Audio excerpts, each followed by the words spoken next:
Hi, I'm Fred from Homoludens, the channel on history and board games. Dan invited me to make a small segment on No Enemies Here every other week, and this is the first episode. This segment is called Hidden Gems. The idea is for me to show you a game that has either a small print run or not a lot of owners on BGG, around 400 maximum, and that I think is on an interesting topic or has some odd mechanics, and that I think deserves a bit of attention. For this first episode, we'll talk about Levée en Masse by Victory Point Game and released in 2010. This game was designed by John Welch that actually ended up doing other games for Victory Point Games after that. This game uses the State of Siege solo system that was quite popular with that publisher back in the days, and it covers the French Revolution from 1789 up to 802. So a bit of context. From 1789 to 1799, France was in a state of constant turmoil, both domestic and international. In the political dimension, there was a lot of tension between the different revolutionary factions. On the military side, France had to fight revolutionary wars against several European monarchies like Prussia, Austria, or Great Britain, all formed in coalitions. The system is pretty straightforward in representing all of this. Each turn you draw a card and resolve what's written on it. Each card is separated in 3 sections. The first one is the military section. This shows which armies are attacking the Young Republic. Then you've got the political part, and that indicates you what faction is gaining or losing momentum. Then you've got the social section that lets you know if there is unrest in the capital.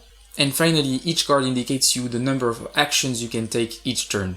Each action enables you to take military or political actions to move some pieces on the track. I must say that the game suffers from issues that are frequent with that publisher, and that's the fact that the components are actually quite low quality and that the art is below average. But it's fun, fast, and packed with good history. And if you pick up the game and really like it, know that there is an alternative graphic design that was proposed by a BGG user called Nicolas Roblin, that is also now a professional graphics designer, and that puts the game on a whole different level. Now, regarding the mechanics, you could say that this is a very orthodox State of Siege series. It was one of the games that was early in the series, so not that long after the first game, Soviet Dawn. And you can see that it mostly follows that system. What for me sets this game aside is the topic that it's simulating.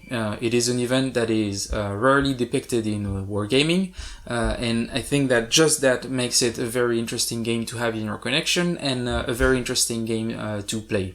I have a small issue with the game, or maybe not an issue, but a small frustration, the fact that it puts a lot of the complexity of the event under the rug. Indeed, a big aspect of the revolution was the tension between the different Republican factions. So, for example, the Jacobins and the Girondins, and this actually was a core element of how things unfolded. But considering the format, I think that it's a fair design decision to streamline that whole part and focus on mostly the military aspect and simplify and streamline a lot the political side. Interestingly enough, John Welch, that designed this game, and it was his first design, ended up designing Cruel Necessity on the Civil War in England.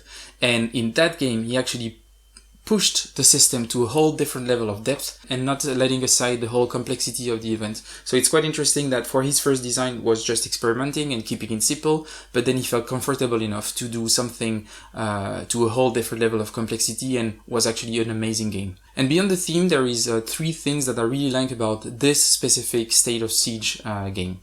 And that is the fact that it has a seeded deck. So it has actually 3 different decks in the game that represent 3 different eras of the revolution as John Welch intended it.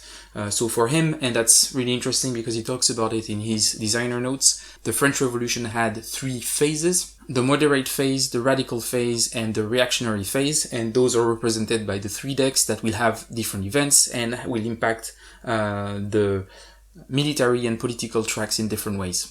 And for those who really like the game, an interesting thing to consider is that there is a small Napoleon expansion. So that's it for today. I hope that you enjoyed that first episode of Hidden Gems on Levée en Masse, and I'll see you in 2 weeks. And please feel free to check out the channel Homoludens on history and board games.